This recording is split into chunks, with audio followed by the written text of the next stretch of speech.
Hi guys, today if you want to know how to edit your videos just like me like this,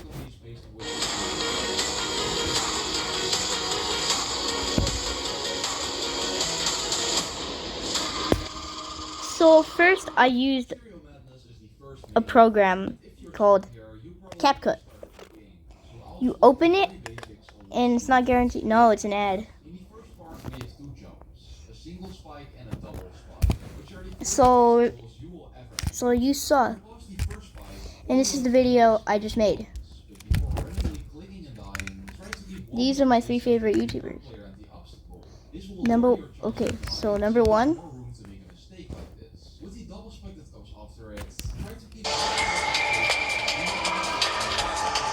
Number 1 is RobTop. I play little clips. This one's DJVI. Days After Bit. Okay.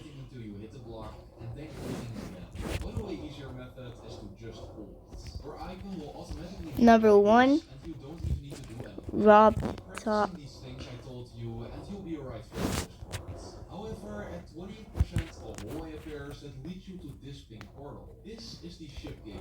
He's the one who made the Square game.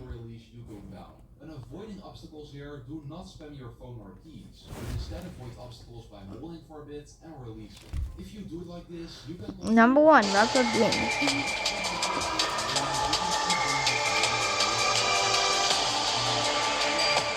And you get it. It's just...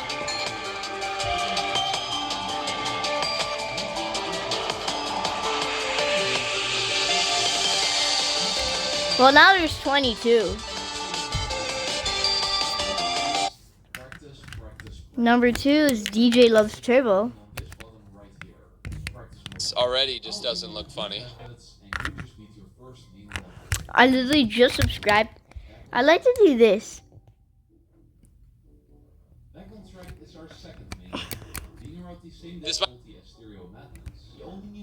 I'm gonna throw this piece of sand on you. Just look at me.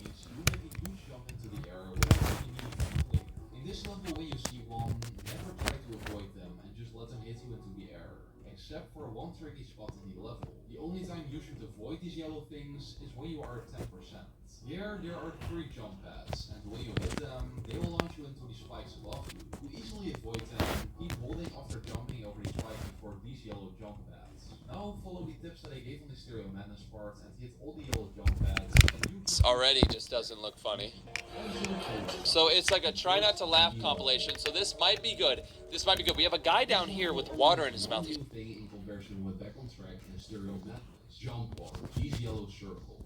When your icon hits a part of a jump orb, you are basically able to double Unfunny man. making you able to jump over a large amount of obstacles. In Poltergeist, whenever you see a jump orb, click when your icon is near them, except for one part.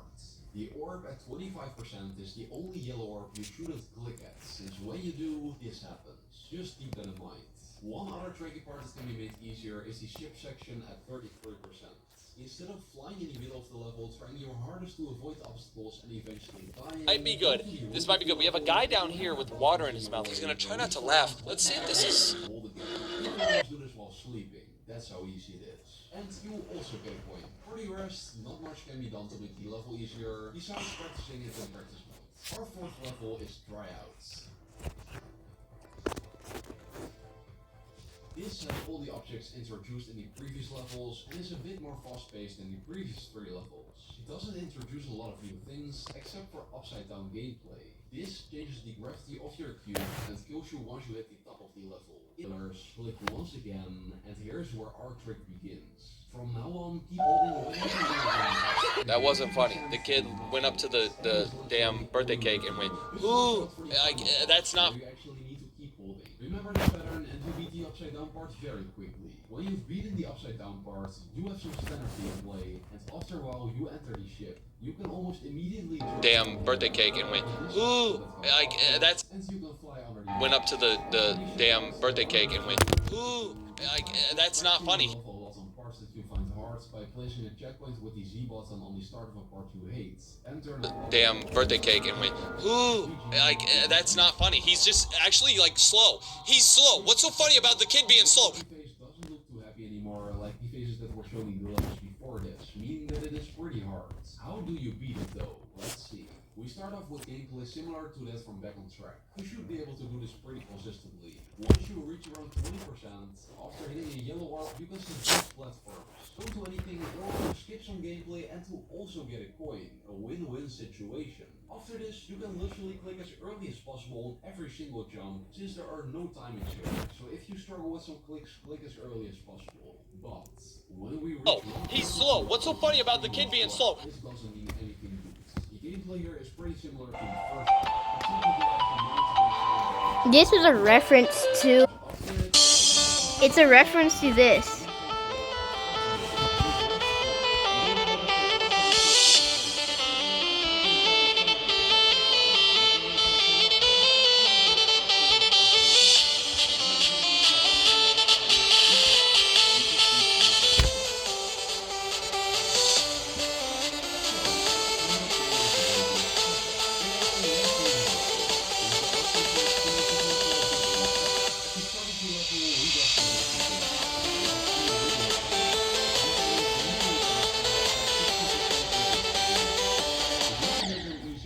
To enter the next structure and do the timing, you can start some roads and build.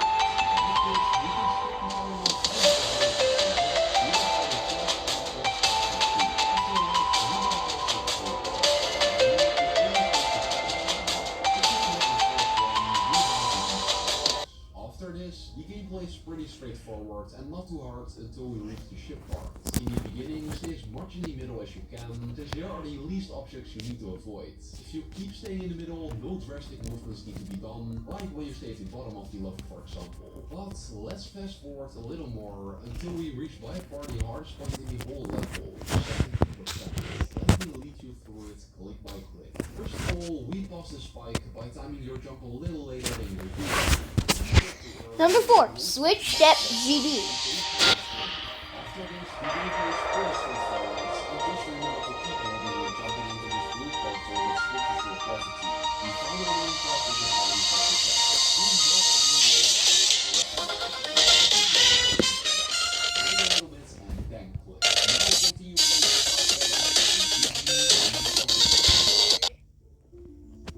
I like to do this. Do do do do do do do do do do do do do. little to no timing, but it gets harder from 12%, since now everything is upside down. To beat it a little more easily, remember the following pattern. Once you enter the reverse gravity, Do do do do do do do do do do do do do do do do do.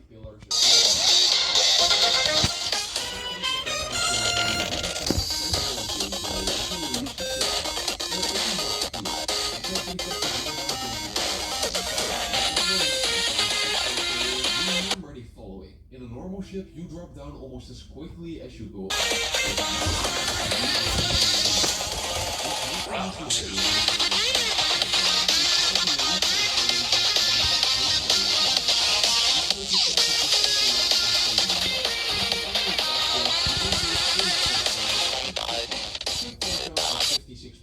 Immediately when jumping into Number the ship 5. portal, if you do not do this, you will get to these spikes. In the ship portal a couple seconds later, be sure to fly in the middle and you should be fine. And only one more tough part is left. At 87%, an upside down portal appears again. At the start, only click when hitting the lower pillars with your icon. Then in this ginormous structure, hold for 3 blocks and do the same thing again. Last summer,